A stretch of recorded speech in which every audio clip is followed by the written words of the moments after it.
प्रधानमंत्री नरेंद्र मोदी की अध्यक्षता में बैठक हो रही है, जिसमें कई महत्वपूर्ण निर्णय लिए गए हैं। और अश्विनी वैष्णव केंद्रीय मंत्री क्या कुछ कह रहे हैं, सुन लेते हैं।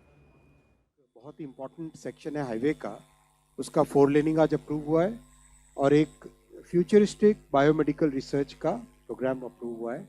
और शेष में जो हम सब के लिए प्रेरणादायी और आज़ादी की लड़ाई में बहुत एक इम्पॉर्टेंट माइलस्टोन रहा वंदे मातरम, ये गीत, इसके 150 वर्ष पूरे हो रहे, उसको सेलिब्रेट करने का आज निर्णय लिया गया है।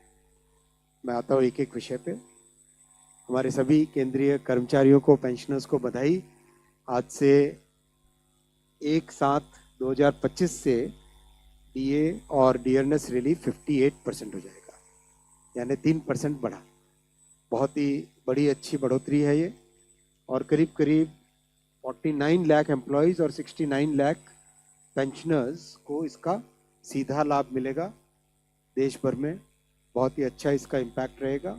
साथ ही साथ जो जैसा होता है केंद्र सरकार के बढ़ाने के बाद में राज्य सरकार के एम्प्लॉयज़ को भी इसका सीधा बेनिफिट मिलता है। टोटल करीब करीब 10,084 crore rupees per year extra मिलेगा हमारे सभी केंद्रीय कर्मचारियों को प्लस पेंशनर्स को। साथियों, एक बड़ा निर्णय लिया गया नए केंद्रीय विद्यालय खोलने का। 5,863 करोड़ के इन्वेस्टमेंट से देश भर में नए केंद्रीय विद्यालय खोले जाएंगे। जैसा आप जानते हैं कि केंद्रीय विद्यालय एक बहुत ही अफोर्डेबल लेकिन हाई क्वालिटी एजुकेशन के लिए फेमस है। अगर आप नीचे वाला ये टेबल देखेंगे, इस टेबल में आपको दिखेगा रिजल्ट्स का कंपैरिजन क्लास 10 और क्लास 12 में। Performance of Kendriya Vidyalaya has always been significantly better than rest of the entire education system. जैसे 23, 24 और 25 के 3 रिजल्ट्स हैं यहाँ पर। 25 में तो 99.5% रिजल्ट है क्लास 10th का, क्लास 12 का 99.1% है। और कंपेयर करो अगर सीबीएसई की बाकी सब स्कूल से तो 93 वर्सेस 99, 88 वर्सेस 89, सिग्निफिकेंट। अब तक करीब देश में 1288 केंद्रीय विद्यालय चल रही हैं। 14 लाख स्टूडेंट्स हैं देश भर में। इसको और आगे बढ़ाने के लिए 57 न्यू केंद्रीय विद्यालय खोले जाएंगे। 57 न्यू केंद्रीय विद्यालय खोले जाएंगे और इसमें 20 ऐसे हैं जो जिन जिलों में एक भी केंद्रीय विद्यालय नहीं है उनमें 20 जोड़े गए हैं। 14 केंद्रीय विद्यालय ऐसे हैं जो एस्पिरेशनल डिस्ट्रिक्ट में, आकांक्षी जिलों में है। और 4 केंद्रीय विद्यालय लेफ्ट विंग, अब तो वैसे भी एलडब्ल्यूई खत्म होने वाला है जल्दी, लेकिन पुराना जो क्लासिफिकेशन था उसके हिसाब से एलडब्ल्यूई जिलों में भी। और हिली एरिया और नॉर्थ ईस्टर्न रीजन में 5 केंद्रीय विद्यालय खोले जाए। 87,000 स्टूडेंट्स को इसका बेनिफिट मिलेगा और 4,600 एडिशनल टीचर पोस्ट इससे क्रिएट होगी, जो कि बहुत बेनिफिट एम्प्लॉयमेंट में भी आएगा। 5,863 करोड़ रुपए का इन्वेस्टमेंट आएगा इसमें। कैपेक्स 2,586 करोड़ और ऑपेक्स रहेगा 3,277 करोड़ रुपीस का। मैं तीसरे विषय पे आता हूं जो हम सब के जीवन के लिए बहुत ही महत्वपूर्ण है। हम लोग भारत करीब करीब दुनिया में one of the biggest producers of pulses हैं एंड ऑल्सो सबसे बड़े कंज्यूमर्स में भी आता है, क्योंकि शाकाहारी जीवन में पल्सेस प्रोटीन का बड़ा सोर्स है। इसीलिए जो शाकाहारी हैं, विशेषकर वेजिटेरियंस हैं, उनके लिए पल्सेस बहुत ही इंपॉर्टेंट सोर्स है। 2024 में भारतीय जनता पार्टी के मैनिफेस्टो में क्लियरली डिक्लेयर किया था कि पल्सेस के लिए, दलहन के लिए एक बड़ा मिशन बनाया जाएगा, जिससे कि भारत इसमें आत्मनिर्भर बन सके, इंपोर्ट न करना पड़े। और बजट में भी इसकी घोषणा की गई थी। तो आज 11,440 करोड़ रुपीस के आउटले के साथ आत्मनिर्भर बनना पल्सेस में, ये एक नया मिशन चालू किया जा रहा है। 6 साल के इस मिशन में कई सारे नए इनिशिएटिव लिए जाएंगे, जिसके बारे में मैं आपको डिटेल में आगे बताता हूँ।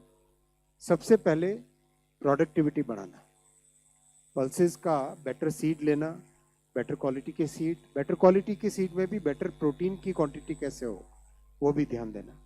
ऐसा करके जो ग्लोबल बेस्ट बेंचमार्क्स हैं उनके साथ कंपेयर करके प्रोडक्टिविटी बढ़ाना। दूसरा, पल्स कल्टीवेशन में एरिया को बढ़ाना, एक्रिएज बढ़ाना। अभी 275 लाख हेक्टेयर है, उसको 35 लाख हेक्टेयर ऐड करके 310 लाख हेक्टेयर तक पहुंचना।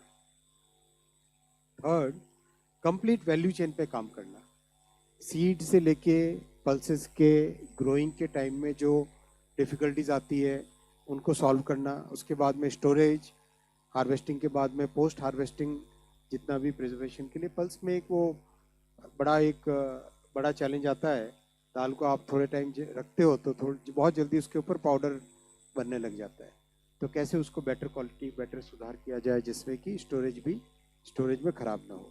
इन सब चीज़ों का ध्यान रखते हुए ये आपके सामने प्रोडक्शन के और यील्ड के और इसके टारगेट रखे हुए। प्रोडक्टिविटी के एरिया बढ़ाने का टारगेट है 275 से 310 लाख हेक्टेयर। प्रोडक्शन बढ़ाने का टारगेट है 242 लाख से 350 लाख मेट्रिक टन का, और यील्ड बढ़ाने का 881 से पर हेक्टेयर इतने किलोग्राम 1130 किलोग्राम यील्ड बढ़ाने का, यानी प्रोडक्टिविटी बढ़ाने का ऑब्जेक्टिव लिया गया है। इसको इम्प्लीमेंट करने के लिए बहुत बड़ा फोकस रहेगा, अच्छे बीज आएँ और अच्छी ट्रेनिंग दी जाए।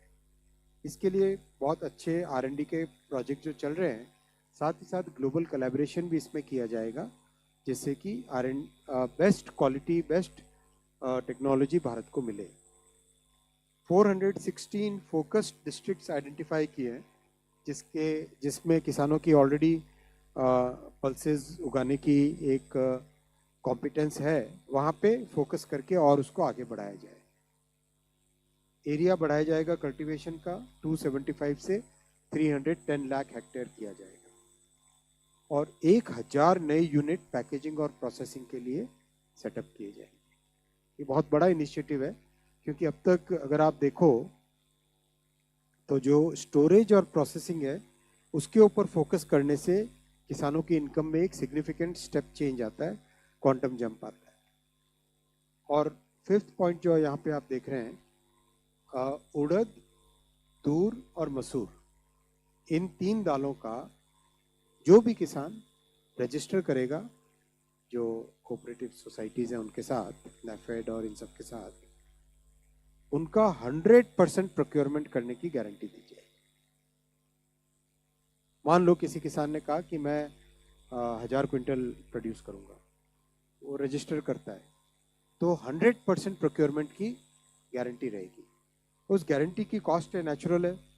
तो अगर आप इस पेज पे देखें, PM आशा प्रोग्राम है जिसमें गारंटी दी जाती है प्रोक्योरमेंट ऑफ पल्सेस की।